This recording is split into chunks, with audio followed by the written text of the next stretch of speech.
Next speaker, Toastmaster Priyank. He is being evaluated by Toastmaster Sarathy. Toastmaster Sarathy is the Vice President Education of this club. He is the darling of not only this club, but many other fellow members in other clubs. He is a sense of humor. So the comments are coming from the audience. I welcome Toastmaster Sarathy. Thank you, General Evaluator, or should I call you Tall Tales Master? Back to my evaluation. Toastmaster Priyank, it was a delight to listen to your speech today. Please have a seat. The objective of your speech was to break the ice and to shed your inhibitions. And you did that in style. As in, no question asked, you met all the necessary objectives. In fact, you went beyond the objectives of the icebreaker. So what particularly did I like amongst the whole speech that you delivered today? Two major things stood out for me, Toastmaster Priyank. The first is your story, the content, how you structured it. It was beautiful.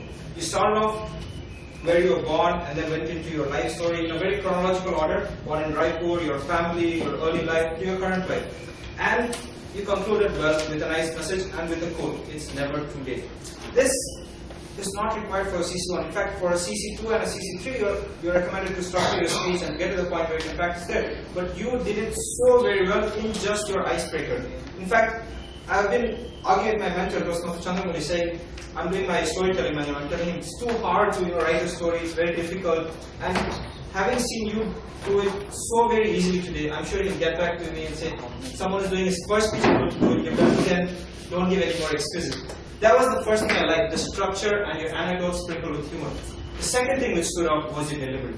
For a CC1 speaker, you were confident on stage. You delivered without any hitches. The light went off twice. And you didn't even stutter or pause when the light went off. You just continued as if nothing had happened. In contests, in our recent contests, they have a rule. You are allowed 30 seconds extra. Because the contestants usually stutter and they stop once the light goes, they don't know what to do. So they give an extra time.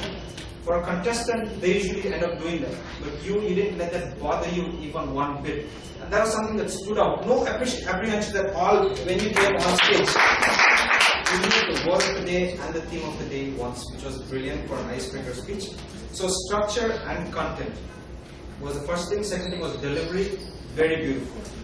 I have just one recommendation for you, which is you're very confident on stage, it shows. The one thing you can do to accentuate a bit more is to avoid putting your hand behind your back. You usually have one hand behind your back, sometimes two. That limits how you can, explore with the audience, throw around your gestures. Just try leaving your hands free instead of behind your back. The second thing which you might be worrying about is that you didn't qualify on time.